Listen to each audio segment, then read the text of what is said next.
సముద్రపు హోరు, శతాబ్దాల కన్నీరు. అయినా చెదరని ఒకే ఒక అంచెంచెల విశ్వాసం. అదే సోమనాథ ఆలయం. 17 సార్లు దాడులు, లెక్కలేనన్ని విధ్వంసాలు. కాని ప్రతిసారి మట్టిలోంచి మాణిక్యంలా, ఫినిక్స్ పక్షిలా పురుడు పోసుకున్న ఆత్మగౌరవ ప్రతీక ఆ క్షేత్రం. పరాయి పాలకుల కత్తులో కట్టడాలను కూల్చగలిగాయేమో కాని భారతీయుల గుండెల్లోని ప్రకాశించే శివతత్వాన్ని తాకలేకపోయాయి. నేటికి సరిగ్గా 75 ఏళ్ల క్రితం స్వతంత్ర భారతావనిలో సర్దార్ పటేల్ సంకల్పంతో రాష్ట్రపతి రాజేంద్ర ప్రసాద్ చేతుల మీదుగా ఈ ఆధునిక దేవాలయం పునఃప్రారంభమైంది. ఆ రక్త చరిత్ర, ఆ అపురూప త్యాగాలు నేటికి ఈ నేలపై సజీవంగా నిలిచే ఉన్నాయి.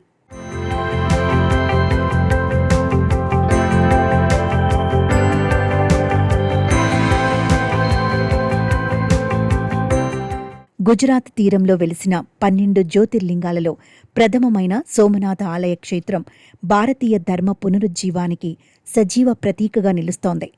1000 ఏళ్ల కాలగర్భంలో ఈ పుణ్యక్షేత్రం ఎదుర్కొన్న దాడులు, అవమానాలు మరే ఇతర దేశ చరిత్రలోనూ ఇంతటి తీవ్రంగా కనిపించవు.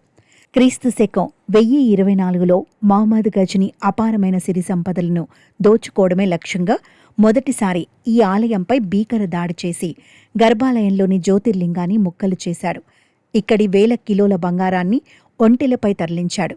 ఆ తర్వాత 1299లో అల్లావుద్దీన్ ఖిల్జీ సేనాని ఉలుగ్ ఖాన్ క్రూరంగా దాడి చేయగా 1395లో గుజరాత్ సుల్తాన్ జాఫర్ ఖాన్ ఈ క్షేత్రాన్ని నేలమట్టం చేసేందుకు విఫల ప్రయత్నాలు చేశారు.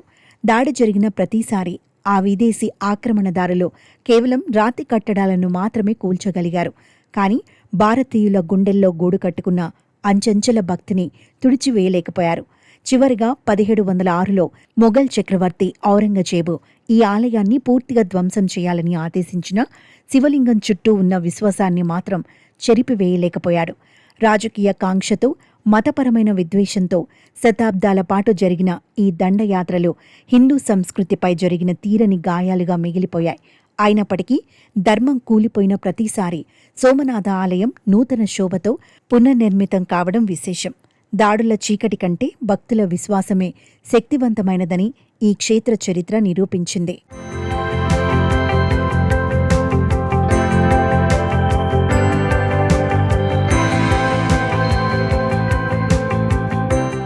ఈ పవిత్ర ఆలయాన్ని రక్షించే క్రమంలో అనామక వీరులు చేసిన ప్రాణత్యాగాలు అద్భుతం, స్ఫూర్తిదాయకం. గజనీ దండయాత్ర సమయంలో ఆలయ రక్షణ కోసం సుమారు 50,000 మంది భక్తులు ఎటువంటి యుద్ధ శిక్షణ లేకపోయినా ప్రాణాలకు తెగించి పోరాడారు. శత్రువుల కత్తులకు భయపడకుండా శివనామ స్మరణ చేస్తూ వీరమరణం పొందిన ఆ భక్తుల రక్తం సోమనాథుడి పాదాల వద్ద పవిత్ర త్యాగంగా నిలిచింది.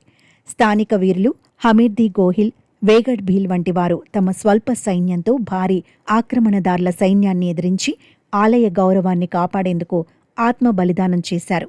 కేవలం క్షత్రియులే కాకుండా సామాన్య ప్రజలు, పూజారులు కూడా ఆలయ పవిత్రతను కాపాడటానికి రక్తాన్ని చిందించి ధర్మాన్ని నిలబెట్టారు.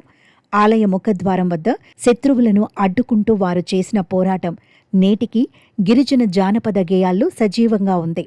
మతం కోసం, తమ పూర్వీకుల సంస్కృతి కోసం ఒక తరం మొత్తం తన ఉనికిని పణంగా పెట్టి సోమనాథుడిని కాపాడుకోవడం భారతీయ ఆత్మగౌరవానికి నిదర్శనం.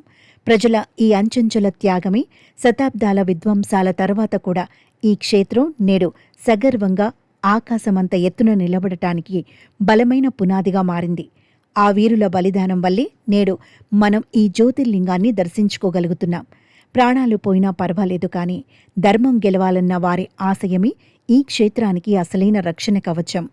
స్వతంత్ర భారతదేశంలో ఉక్కు మనిషి సర్దార్ వల్లభాయ్ పటేల్ చొరవతో ఆధునిక సోమనాథ ఆలయపు పునర్నిర్మాణం జరగడం ఒక చారిత్రక మలుపు.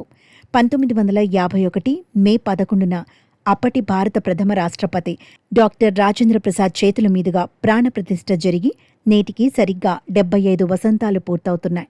చారిత్రక అన్యాయాలను ధైర్యంగా సరిదిద్దుతూ విదేశీ బానిసత్వ చిహ్నాలను చెరిపివేస్తూ నిర్మించిన ఈ ఆలయం భారతదేశ సాంస్కృతిక స్వేచ్ఛకు అద్దం పడుతోంది.